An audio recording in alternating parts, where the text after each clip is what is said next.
بسم اللہ الرحمن الرحیم۔ السلام علیکم ورحمۃ اللہ وبرکاتہ۔ میرے پیارے پیارے مسلمان بھائیوں اور بہنوں،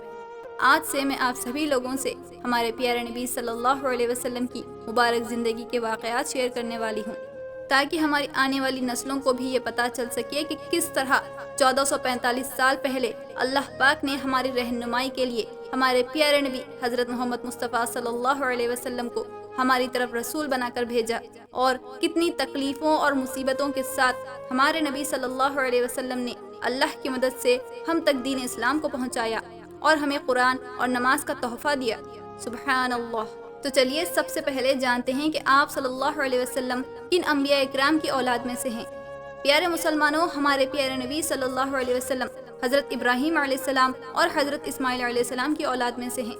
جب حضرت بی بی سارہ علیہ السلام اپنی ضعیف عمر کو پہنچ گئیں اور اب تک انہیں کوئی اولاد نہیں ہوئی، تو حضرت بی بی سارہ علیہ السلام نے حضرت ابراہیم علیہ السلام کا نکاح بی بی حاجرہ علیہ السلام سے کر دیا، جس کے بعد اللہ تعالیٰ نے حضرت ابراہیم علیہ السلام کو بی بی حاجرہ علیہ السلام سے حضرت اسماعیل علیہ السلام کو عطا فرمایا، اور ساتھ ہی انہیں ایک بہت بڑی آزمائش میں بھی ڈالا۔ حضرت ابراہیم علیہ السلام کو اللہ تعالیٰ نے حکم دیا کہ اپنی بیوی اور بیٹے کو اپنے سے دور کہیں ریگستان میں چھوڑ آؤ، جس پر ابراہیم علیہ السلام نے حکم کی تعمیل کی اور دونوں بیوی بچے کو مکے کے ریگستان میں، جہاں نہ تو پانی تھا اور نہ ہی کچھ کھانے کے لیے اسباب،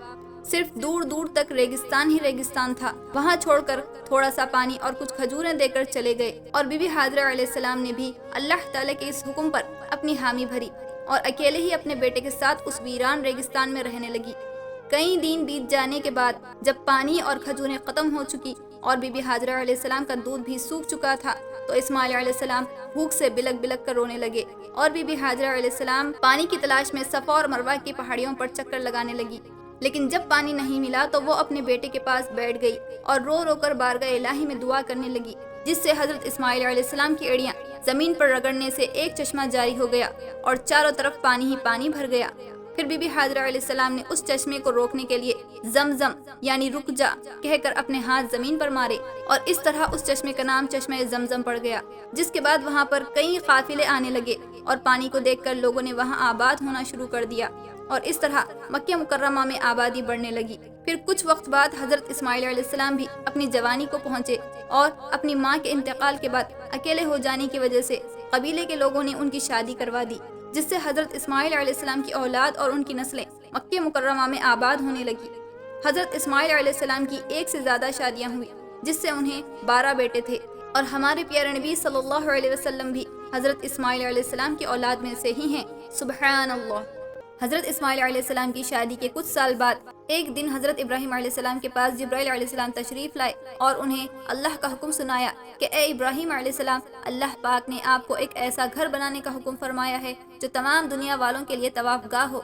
حضرت ابراہیم علیہ السلام نے سوال کیا کہ یہ گھر کہاں بنانا ہے، تو جبرائیل علیہ السلام انہیں اپنے ساتھ لے گئے، جہاں ان کے اوپر ایک ابر کا ٹکڑا نمودار ہوا جو ان کے ساتھ ساتھ چل رہا تھا۔ پھر جبرائیل علیہ السلام نے کہا، جہاں یہ ابر کا ٹکڑا ٹھہر جائے اسی کے سائے کے نیچے خدا کے گھر کو تعمیر کیجیے۔ اور جب وہ بادل کا ٹکڑا مکہ معظمہ میں ایک ایسی جگہ جا کر رکا جہاں ایک ریتیلے ٹھیلوں کے سوا کچھ نہ تھا، اور پھر جبرائیل علیہ السلام نے وہاں ایک نشان بنا دیا، اور اس کے بعد اللہ کے حکم سے ایک ہوا چلائی گئی، جس سے خانہ کعبہ کے بنانے کی جگہ جھاڑ دی گئی۔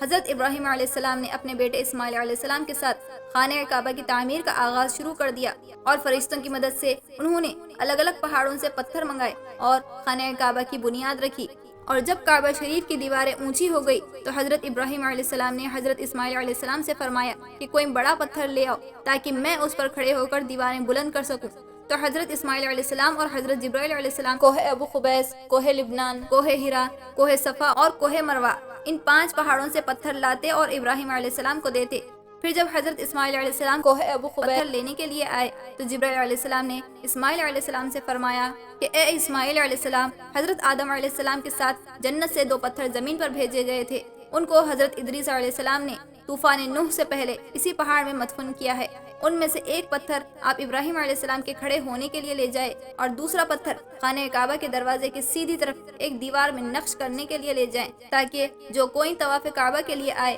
تو پہلے اس پتھر کو بوسہ دے۔ پھر حضرت اسماعیل علیہ السلام ایک ایک کر کے دونوں پتھروں کو لے کر چلے گئے۔ جس پتھر پر حضرت ابراہیم علیہ السلام کھڑے ہو کر کعبہ شریف کی دیواریں بناتے تھے، ان میں ایک عجیب و غریب قسم کی قدرت تھی، جب بھی دیواریں بلند ہوتی تو وہ پتھر بھی خود بخود ہی اونچا ہو جاتا، اور وہ پتھر اس قدر نرم تھا کہ ابراہیم علیہ السلام کی انگلیوں کے نشانات اس میں بن گئے تھے، جو آج خانہ کعبہ کے سامنے مقام ابراہیم کے نام سے موجود ہیں۔ اور حجر اسود میں اس قدر روشنی تھی کہ چاروں طرف اس کی روشنی سے کعبہ شریف روشن نظر آتا تھا۔ اسی طرح اللہ کے حکم سے حضرت ابراہیم علیہ السلام اور حضرت اسماعیل علیہ السلام نے کعبہ شریف کی تعمیر پوری کر دی اور اللہ تعالیٰ کا شکر ادا کیا اور خانہ کعبہ کا طواف کیا۔ اسی طرح مکے کے لوگ بھی خانہ کعبہ کا طواف کرنے لگے اور ایک خدا اللہ کی عبادت کرنے لگے۔ پیارے مسلمانوں، آج کی اس ویڈیو کو یہیں پر اینڈ کرتی ہوں۔ ویڈیو اگر اچھی لگی ہو تو لائک اور سبسکرائب ضرور کریں اور کمنٹس میں اپنی رائے کا اظہار بھی ضرور کریں۔ تو چلیے پھر ملتے ہیں اگلی ویڈیو میں، تب تک کے لیے اللہ حافظ۔